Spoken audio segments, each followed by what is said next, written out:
ಪರವಾನಗಿ ಭೂಮಾಪಕರನ್ನು ಕಾಯಂ ಆಗಿ ಅಥವಾ ಸಮಾನ ಕೆಲಸಕ್ಕೆ ಸಮಾನ ವೇತನ ನೀಡಬೇಕೆಂದು ಆಗ್ರಹಿಸಿ ಇಂದು ಕೆಆರ್ ನಗರ ತಾಲೂಕಿನ ಶಾಸಕರಾದ ಡಿ ರವಿಶಂಕರ್ ಅವರಿಗೆ ಸಾಲಿಗ್ರಾಮ ಮತ್ತು ಕೃಷ್ಣರಾಜನಗರ ತಾಲೂಕಿನ ಪರವಾನಗಿ ಭೂಮಾಪಕರು ಮನವಿ ಪತ್ರ ಸಲ್ಲಿಸಿದರು.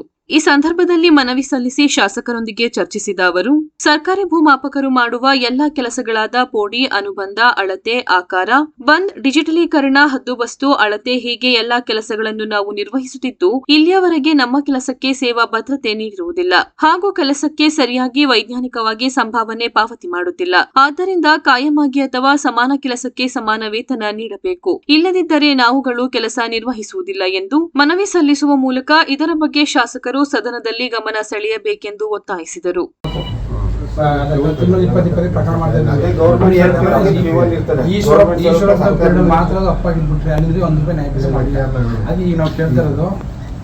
ಸಮಾನ ಕೆಲಸಕ್ಕೆ ಸಮಾನ ವೇತನ ಒಂದು, ಎರಡನೇದಾಗಿ ಒಂದು ಪ್ರಕರಣಕ್ಕೆ 2 ವರ್ಷ ಮೀನು ಕೊಡಬೇಕು ಅಂತ ಕೇಳ್ತಾರೆ.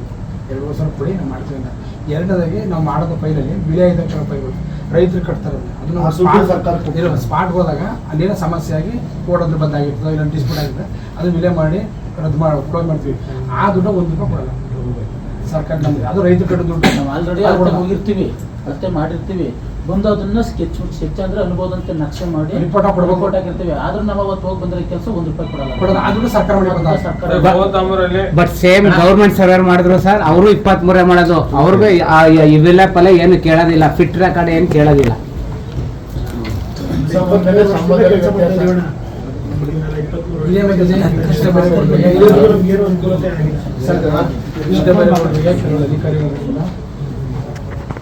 ಅಧಿಕಾರಿಗಳು ತಪ್ಪು ಮಾಹಿತಿ ಕೊಟ್ಟರೆ ಮೇಲೆ ಬೆಂಗಳೂರೆಲ್ಲ ಆರಾಮ್ಸರಿಗೆ ತಪ್ಪು ಮಾಹಿತಿ ಕೊಟ್ಟರೆ ಶಾಸನ ಸರಿ ನಮಗೆ ಯಾವುದೇ ಹುದ್ದೆ ಇಲ್ಲ ಅಂದ್ಬಿಟ್ಟು ಶಾಸನ ಹೇಳಿದ್ದಾರೆ. ಸರಿ ಖಾಲಿ ಹುದ್ದೆಗೆ ಇವ್ರನ್ನ ತಗೊಂಡಿಲ್ಲ ನಾವು, ಹಂಗಾಗಿ ಇವ್ರನ್ನ ನಾವು ಪರ್ಮನೆಂಟ್ ಮಾಡಕ್ ಬರಲ್ಲ ಅಂತ ಶಾಸನ ಹೇಳಿದ್ರು. ಸಿದ್ದರಾಮಯ್ಯ 2 ಸಲ ಸ್ಟ್ರೈಕ್ ಅಲ್ಲಿ ಸರಿ ನಾವು ಏಪ್ರಿಲ್ 10ನೇ ತಾರೀಕು ಮಾತಾಡೋದಕ್ಕೆ ಕಾಲಲ್ಲಿ ಟ್ರೈ ಮಾಡ್ತಾರೆ ಸಿಎಂ. ಅದು ನೀವು ಯಾವ ಟೈಮ್ ಯಾವಾಗ ಹೇಳ್ತೀರಿ ಅವಾಗ ಮುಖಾಮುಖಿ ಮಾತಾಡೋಕ್ಕೆ ಸಾಹೇಬ್ 5 ನಿಮಿಷ ನಿಮ್ಮಿಂದ ಹಾಕೋಣ ಅದನ್ನೇ ಹೇಳ್ತಾ ಇರೋದು. ರವಿಶಂಕರ್ ಸರ್ ಹೇಳ್ಬಿಟ್ಟು ಮಾಡಿಸ್ಕೊಡಿ ಅಂತ ಸಿಎಂ ಟೈಮಿಂಗ್ಸ್ ಇಂಥ ಟೈಮ್ ಮುಂಚೆ ಆ ಟೈಮ್ ಏಪ್ರಿಲ್ 10ನೇ ತಾರೀಕು ವಿಧಾನಸೌಧ ಪ್ರೋಗ್ರಾಮ್ ನಡೀತು ನಮ್ಮದು ಸೆಲೆಸ್ಟ್ ಅಂದ್ಬಿಟ್ಟು. ಅವತ್ತು ಸಿಎಂ ಅವರು ಇದನ್ನ ಕೊಟ್ಟು ಅವರ ಇಲಾಖೆ ಪರಿಶೀಲನೆ ಮಾಡಿ ಒಂದು ಇದು ಯಾವುದು ಗಮನ ಸೆಳೆಯುವ ಸೂಚನೆ ಹಾಕಬೇಕು. ಇದು ನಮ್ಮ ಇಡೀ ರಾಜ್ಯದಲ್ಲಿ ಲೈಸೆನ್ಸ್ ಸರ್ವೆ ಇರೋದಲ್ಲ, ಲೈಸೆನ್ಸ್ ಸರ್ವೆಗೆ ಒಂದು ಪ್ರಕರಣಕ್ಕೆ 1,200 ರೂಪಾಯಿ ಏನೋ ಕೊಡ್ತಾರೆ ಆಯಿತಾ. ಈಗ ಅದರಲ್ಲಿ ಏನಾಗಿದೆ ಅವ್ರಿಗೆ ಸಮಸ್ಯೆ. ಈಗ ಅದರಲ್ಲಿ ಅಲ್ಲಿ ಅಳತೆ ಹೋದ ಸಂದರ್ಭದಲ್ಲಿ ಅಲ್ಲಿ ಯಾರನ್ನ ಕರ್ಕೊಂಡು ಹೋಗ್ತಾರೆ, ಊರವ್ರನ್ನ ಅವ್ರನ್ನ ಒಂದು 300 ರೂಪಾಯಿ 500 ರೂಪಾಯಿ ಇದು ಮಾಡ್ತಾರೆ. ಸಮಸ್ಯೆ ಏನು ಅಂದರೆ ನಮಗೆ ಈಗ ಬಸ್ ಕೊಟ್ಟಿದ್ದಾರೆ, ಬಸ್ ಕೊಟ್ಟು 3 ವರ್ಷ ಆಯಿತು, ನಮ್ಗೆ ಯಾವುದೇ ಪೇಮೆಂಟ್ಸ್ ಕೊಟ್ಟಿಲ್ಲ. ನಾವೇನು ಮಾಡ್ತೀವಿ, ಊರಲ್ಲಿ ಯಾರನ್ನ ಕರ್ಕೊಂಡು ಹೋಗ್ತೀವಿ, ರೈತರಿಗೆ ಹೋಗ್ಬಿಡಲ್ಲ, ನಮ್ಮ ಕೈಯಿಂದ ಕರ್ಕೊಂಡೋದ್ರೆ 500 ರೂಪಾಯಿ ಕೊಡಲೇಬೇಕು. ಮತ್ತು ನೋಟಿಸ್ ಕೊಡೋಕೆ ನಾವೇ ನೋಟಿಸ್ ಕೊಡೋಕೆ ಹೋಗಿ ನಾವೇ ಹೇಳ್ತಾ ಹೋದ್ರೆ ಅದು ನಾವು ಸರ್ವೇರ್ ಅನ್ಸ್ಕೊಳ್ಳಲ್ಲ.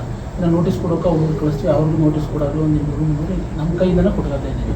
ಹಂಗೆ ಅವ್ರು ಕೊಡ್ತಾ ಇರ್ತಕ್ಕಂಥ 1,200 ರೂಪಾಯಿ ಒಂದು ಪ್ರಕರಣಕ್ಕೆ ನಮಗೇನಕ್ಕೂ ಸಾಲ್ತಾ ಇಲ್ಲ ಒಂದು. ಆಮೇಲೆ ಈಗ ನಾವು ಮಾಡ್ತಾ ಇರೋದು ಗೌರ್ಮೆಂಟ್ ಸರ್ವಿಸ್ ಸೇಮ್ ಮಾಡ್ತಾ ಇದ್ದಾರೆ, ಅದೇ ಕೆಲಸ. ಈಗ ಕೆರೆಗೆ ಅಳತೆ ಮಾಡಿದ್ದೀವಿ, ಕಟ್ಟೆಗಳು ಅಳತೆ ಗೌರ್ಮೆಂಟ್ ಎಷ್ಟು ಸಂಬಳ 80,000 ಸಿಗುತ್ತೆ ಅಣ್ಣ ಅವ್ರಿಗೆ. ಅವರು 23 ಫೈಲ್ ಕೊಡ್ತಾರೆ, ನಾವು 23 ಕೊಡ್ತೀವಿ. 1,500 ರೂಪಾಯಿ ರೈತರು ಕಟ್ತಾರೆ, ಅದನ್ನ ನಮ್ಗೆ 1,000 ರೂಪಾಯಿ ಸರ್ಕಾರ ಕೊಡುತ್ತೆ. 300 ಆರ್ಡರ್ ಕೊಡ್ತಾರೆ ಸರ್ಕಾರದ 10 ರೂಪಾಯಿ ನಮ್ಗೆ ಯಾವುದಿಲ್ಲ. ಆಮೇಲೆ ಅವ್ರು 70,000 ಸ್ಯಾಲ್ರಿ ಕೊಟ್ಟರು ಸರ್. ಹಲೋ 1 ರೂಪಾಯಿ ನಮ್ಗೆ 1,000 ಬಿಟ್ಟರೆ 1,400 ರೈತರು